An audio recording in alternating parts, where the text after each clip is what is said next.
Hi, how you doing today, folks? Hello. How you doing? We hope you guys are having a great time.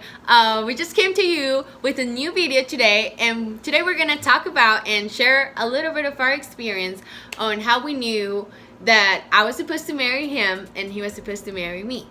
And these are a few of the things that worked for us, and these things were things that the Lord showed to us and through people and through prayer and the things that worked for us. And it doesn't mean that this is the only way there is out there to do things. These are just the things that worked for us. So if they can help you with something, that would be amazing. But if not, just it's okay. This is what worked for us. So yeah. Okay. Yeah. So like she said, we have a few things we want to talk about. Just mention real quick.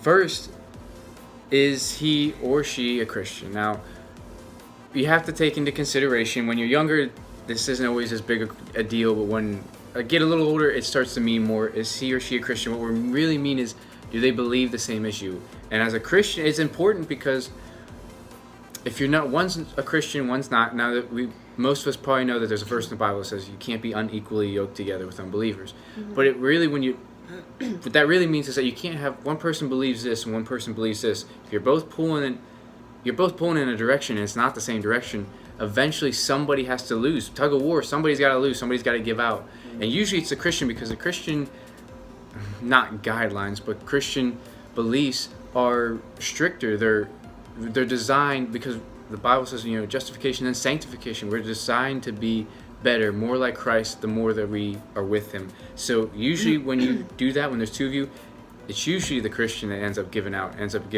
compromising more and more. Not always, but that's how it tends to be. And then second step, which I think is very interesting, is standards. We have to have high standards. We can't have crazy high standards. You can't be settled. Like, I'm only marrying Miss America. I'm only marrying Mr. America. Like, it's got to be reasonable. Let's be real. But you have to have standards. You can't be settling for just any bum off the street who looks good. Like, I like to think of it like, when you go to a college, there's like an entrance exam where you just take it. It's standardized testing. So what you do is you take a test in math, English, whatever, and sorry, low battery. But if you don't qualify, if they decide that you're not, up to par, they make you take the lowest level stuff. We don't want somebody who's just taking the lowest level stuff, because it means they don't know much. It means they're not as far along.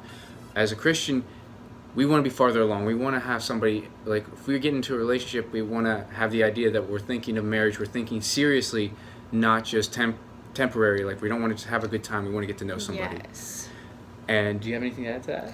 Well, I think it was very important what you said about when you get into a relationship, it shouldn't be like, oh, let's just see if it works out. Like, you should really think about it, and you should maybe even pray about it really good, because especially for both of us. Well, I knew I wanted to date the person that I wanted. Like, I wanted to be the same person I was gonna marry. So I think it's very important to say that you should go into a relationship thinking about marriage, because that's what it's supposed to lead you to. So yeah, like, that's when we had standards. Like, and to be honest, we talked about marriage not too long after we got married or started dating. Probably, honestly, maybe even too soon. But it does reinforce the idea that the idea was there that we wanted it to be serious, more so than just having fun. So that's just a mindset. You have to have standards. Yeah. Don't be settling for anybody. Also, make sure your standards are real. We're human. We're on Earth. I'm only marrying the coolest guy, the best. Like, just be real, okay? Mm-hmm. Thirdly, do you even like the person? Do you even like the person beyond physical attraction? Boom. I said it. I meant it. Okay, so as guys, literally, like, we see a girl, she looks good, we're like, oh, yeah. And, like, that's what, I mean, it's just like, whoa, who's that? Who's that lady? I hope you only do that with me. Oh, yeah. Oh, now, alright. Yeah. Wow, I'm glad. But that's just how we are. So if you're like, okay, yeah, well, not only at first, listen, I'm not going to judge, because that's how we are, especially as guys. Yeah, guys we see visual. something, that's how we are. We're visual, exactly. So, I'm not going to be drawn if we're not going to be drawn to somebody unless we like something that we see. So I don't judge anybody for, hey, I don't judge you at all. But after that, once you get to know them a little bit, like, or do you even like them? Is it beyond a physical attraction?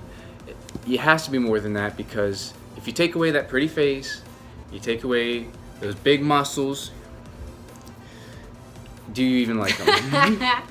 That's what she always told me. Like, take away those big muscles. I'm just kidding. That's just some. Oh, all right. Well, yeah, that's very important, because if you're gonna marry somebody, you make sure you like to spend time with that person, because you're gonna be spending a lot of time with that person. And, absolutely. And something that I want to say is, like, sometimes for girls or women, it's like a big thing that if we're in a relationship, we don't like to spend time with that guy. We really don't like his personality, but we're afraid to be alone, and we just continue in that relationship. You prefer being alone than having a bad person next to you. Like, you want to enjoy that person. You want to enjoy their company. Like, you do want to, because you're going to marry that person. That's going to be the person you're going to spend the rest of your life with. Don't be desperate, please. It's better to be single. Yes, and wait for the right person for you. Because, and I know it's easy to say than doing it, but it's going to be, like, better to do that. You really want to spend the rest of your days with somebody that you really enjoy spending time with. So. Yeah, it is. I mean, we only talked for a little while, and we started dating rather quickly, but like, it just, now that doesn't work for everybody. Yeah. And actually, honestly, in the time, we didn't even know it was going to work at the time. Yeah. And we had to pray a lot, because we were already in a relationship. We were like, all right, are we doing it? And that's what I'm going to talk about that later. But we started talking, and we had a blast together. Like, we really enjoyed each other, and we always had a lot of fun. And we like each other more than just the physical attraction. So, yeah. So it's just make sure you really like that person. And Yeah. now it's my turn to talk, and he's gonna talk so too. well. No, Ouch! don't. No. Now the next point, the fourth point that we want to mention, and it was a big deal for me, and that's why I want to talk about it. It's about calling, because I know it's a big deal for so many people, and it's like it's preached everybody. Just make sure you have the same calling, and you guys are supposed to be with each other. And yes and no, because Tony and I, when we started dating, I knew what I liked to do. I knew what I kind of saw myself doing, but I wasn't sure what my calling was. And right now, I know that my calling is being a wife, being a teacher, being a person that serves in the church, and that's my calling right now. I don't know what my calling long term is, but I know what my calling is right now. So sometimes we just feel like we focus so much on what's that big calling that we have, and yes, we should be looking for that. We should try and figure that out. But sometimes the Lord doesn't just show you, hey, this is what you're supposed to do, and do this. But I wasn't sure, and he was not sure either, and we're like trying to figure it out. So it was like, to me, I always heard in every sermon, like, just make sure that person has the same calling.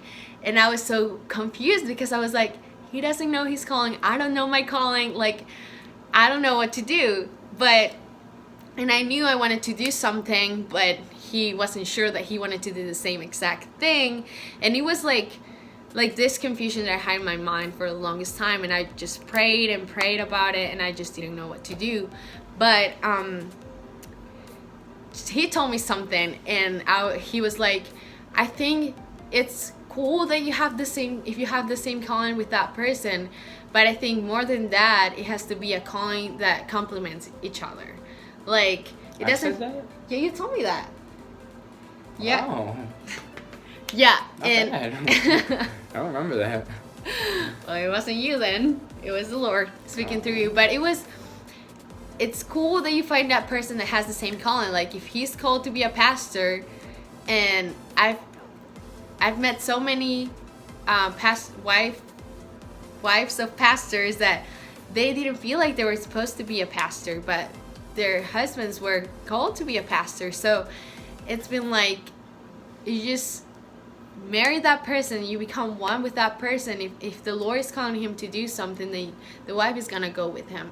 So it was hard for me because I was like, I don't know if we have the same calling, but I don't even know what my calling is, and I'm trying to figure it out. So it's just make sure you both are going in the same direction. You both are wanting to please the Lord. You both are wanting to serve him wherever you are. So if you both have that, remember that our main callings are to seek the Lord, to have communion with him, and to preach the gospel everywhere you go.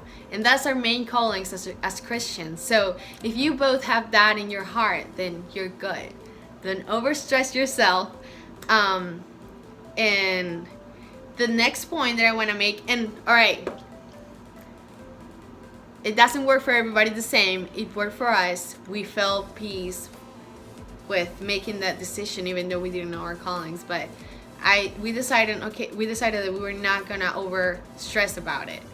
And it goes a little bit along with our next point, and it was so many people told me, don't over spiritualize your relationship, because sometimes we feel like we need to have this confirmation from the Lord telling you he's the one, or angels around him saying or telling you, hey, this is the one. But that never happened for any of us, and that doesn't usually happen. So we're not supposed to over spiritualize this thing when it's supposed to be the main thing, love. Do you love this person? Do you feel attached and connected to this person? I did feel like I love him a lot, and I didn't see myself spending my life with anybody else. So I think that was a big confirmation for me that, yeah, he's the person I want to spend the rest of my life with, because I don't see my life with anybody else. I don't see myself as spending my life with nobody else. So I thought that was a big, like, I don't know, it helped me release myself from so many stressing burdens that I had, because I was always like expecting the Lord to tell me, yeah, Tony's the one for you, but that didn't happen, and it doesn't happen for like a lot of people, I don't think. Yeah, it was me telling you, I'm the one for you.